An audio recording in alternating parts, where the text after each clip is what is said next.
Is it possible that everything we experience, our thoughts, emotions, sensations, is not real in the way we think it is? Could it be that we are living inside a highly sophisticated simulation, a digital reality where everything is artificially constructed? By saying everything, I mean literally everything.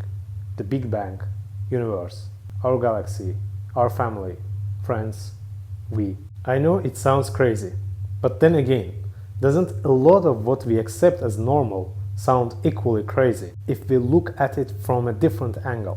Can you just silently accept the reality of being on a rock that's rotating around its axis at about 1600 km per hour and revolves around the sun at a rate of about 107,000 km per hour? And we are the stardust. Is it possible to create our planet, galaxy, or in general universe by coding? Or will AI help us to do this? Let's find it out together.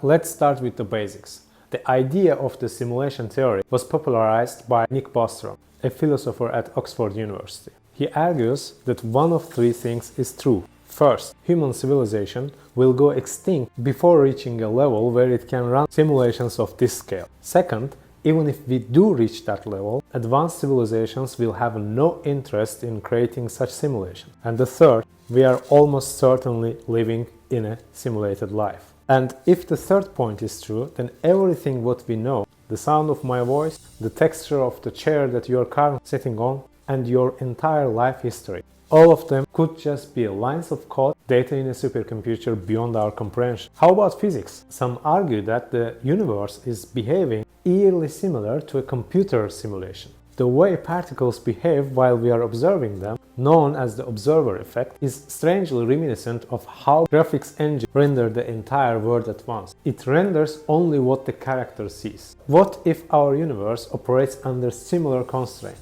Quantum particles seem to be in multiple places at once until observed, such as pixels that don't exist until they are needed to be on screen. Doesn't that feel like a clever optimization trick of a simulation? But here is the thing. If we are in a simulation, who or what is running it? Is it a future version of us, an alien civilization, or maybe we are just a creation of some kid in their basement on their futuristic equivalent of a PlayStation 5 or whatever? And if this is true, then why would they simulate all this? Why make us feel pain, joy, loss, and love? If the simulation is sophisticated enough to include consciousness, wouldn't it be simpler to strip out the complex emotions and reduce everything to pure logic? Or here is another question. If we are in a simulation, why do we experience the feeling of not knowing that we are in one?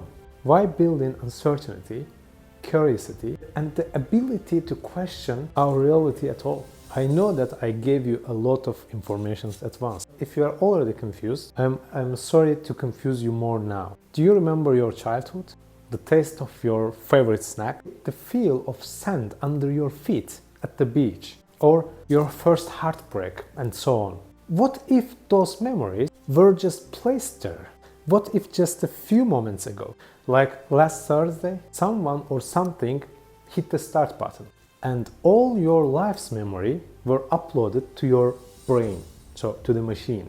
It is like booting up a new video game and choosing load game instead of new game. The data of an entire life could be pre-written and loaded into our consciousness. Would we know it? To be honest, no. I don't think that we would know it.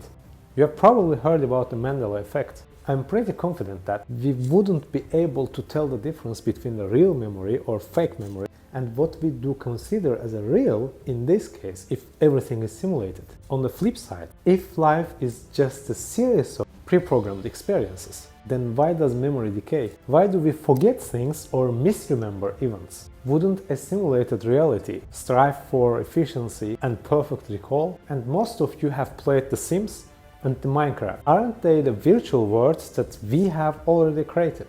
With each technological leap, our simulations, the simulations that we are creating, are getting more realistic. Back then, the character was just 2 pixels.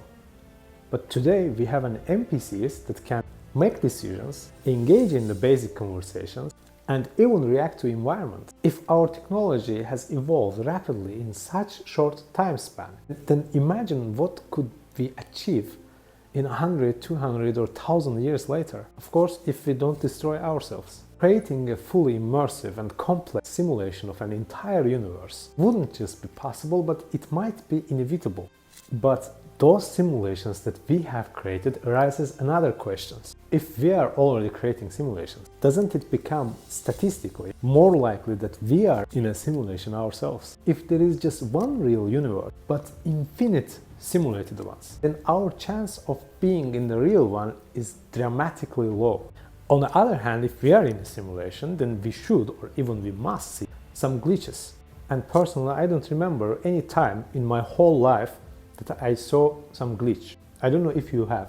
How about then free will? Are we making our own choices, or are we just following pre-written script? Maybe our feeling of freedom and choices are just part of an illusion, and it is programmed into us to make the simulation more convincing. But on the other hand, if we have a free will, then that means that we can make free choices that the simulator didn't anticipate. Does that mean that we can break the simulator by just acting unpredictably? Could a bug in our behavior cause the entire system to crash or change the whole time? If we are talking about the time, then in this part of the video, I want to remember the quote of Albert Einstein, where he says, "The distinction between past, present and future is only a stubbornly persistent illusion." Which means to me that everything had happened and we are just watching our and others' lives like we are watching a cinema. Let's say that we are in a simulation. Does it really matter? If everything we experience feels real and we live out our lives believing in our own agency, isn't that enough? Whether pain is simulated or not, it is there and you feel it. Our relationships, even if they are some lines of code, still they bring us joy. If the experiences are real to us, does it matter if the reality behind them is real or not? Maybe yes. What do you think? Do we live in a cosmic video game? Let me know your thoughts in comments. I would love to hear your perspective. By the way, my Udemy course about the iOS development is now available for free on Udemy. It is available for free, but only for a limited number of people. You can use this coupon code to get my course for free. Also, I add the link in description. I would appreciate if you can add your review on Udemy once you check the course out. It is very important to me because this is the only way that you can support my work. Thanks for watching, and if you are new here, please don't forget to subscribe, turn on the notification, share the video with your friends so you don't miss the next episode. See you in the next video.